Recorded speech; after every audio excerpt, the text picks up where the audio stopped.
शिव कैलाश के वासी हैं, तभी तो कैलाश पर सुनाई देती है डमरू की आवाज और दिखाई देता है एक हिम मानव। दुनिया में अगर कोई सबसे ज्यादा रहस्यमयी पर्वत है तो वो है कैलाश।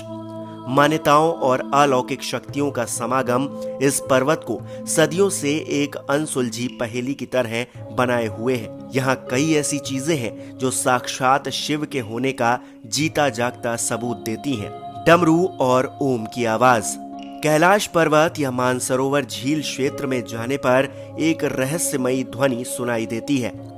लोग बताते हैं कि ये ध्वनि शिव के डमरू और ओम की है, क्योंकि ओम को शिव की प्रतीक ध्वनि के तौर पर जाना जाता है और डमरू शिव का अति प्रिय वाद्य यंत्र है, इसलिए ये आवाजें सुनाई देती हैं। हालांकि वैज्ञानिक मानते हैं कि ये ध्वनि बर्फ पिघलने की वजह से उत्पन्न होती है। ये भी हो सकता है कि प्रकाश और ध्वनि के बीच इस तरह का समागम होता है कि इस तरह की आवाजें सुनाई देने लगती हैं।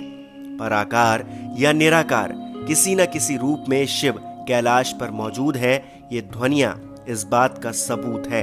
यति मानव की मौजूदगी। हिमालय पर रहने वाले लोग बताते हैं कि यहाँ एक यति मानव रहता है। कोई इसे भूरा भालू कहता है तो कोई जंगली मानव या हिम मानव भी।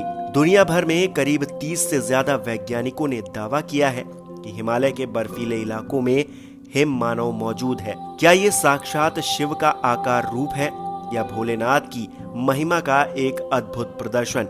आप खुद हमें कमेंट करके बताइए। आसमान में 7 लाइटें। लोगों का दावा है कि कई बार कैलाश पर्वत पर 7 तरह की लाइटें आसमान में चमकती हुई दिखाई देती हैं।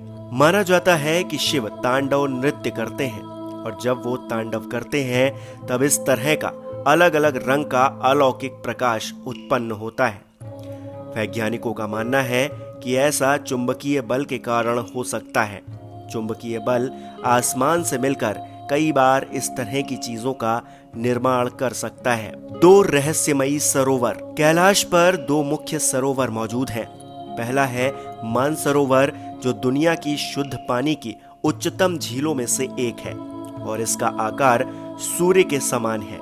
जबकि दूसरा है राक्षस नामक झील, जो दुनिया की खारे पानी की उच्चतम झीलों में से एक है और जिसका आकार चंद्रमा के समान है। ये दोनों झीलें सकारात्मक और नकारात्मक ऊर्जा को प्रदर्शित करती हैं। जब दक्षिण से देखते हैं तो एक स्वास्तिक चिन्ह वास्तव में देखा जा सकता है। यह अभी तक एक रहस्य है कि ये झीलें प्राकृतिक तौर पर निर्मित हुई हैं या ऐसा इन्हें बनाया गया है। नदियों का उद्गम स्थल। कैलाश पर्वत की 4 दिशाओं से 4 नदियों का उद्गम होता है, जिसमें ब्रह्मपुत्र, सिंधु, सतलज और कर्नाली नदी शामिल है। इन नदियों से ही गंगा, सरस्वती समेत कई नदियां निकलती हैं। खास बात यह है कि कैलाश की चारों दिशाओं में विभिन्न जानवरों के मुख हैं, जिनसे ही इन नदियों का उद्गम होता है। जैसे पूर्व में अश्वमुख है, पश्चिम में गजमुख, उत्तर में सिंह मुख और दक्षिण में मोर मुख है। कुल मिलाकर धरती के एक तरफ जहां उत्तरी ध्रुव है तो दूसरी ओर दक्षिणी ध्रुव, और दोनों के बीचों बीच मौजूद है हिमालय, जिसका केंद्र बिंदु है कैलाश पर्वत। वैज्ञानिक तो कैलाश को ही धरती का केंद्र मानते हैं। मान्यता है कि कैलाश पर्वत के चारों ओर एक अलौकिक शक्ति का प्रवाह है, जिसमें तपस्वी आज भी आध्यात्मिक गुरुओं के साथ टेलीपैथिक संपर्क करते हैं।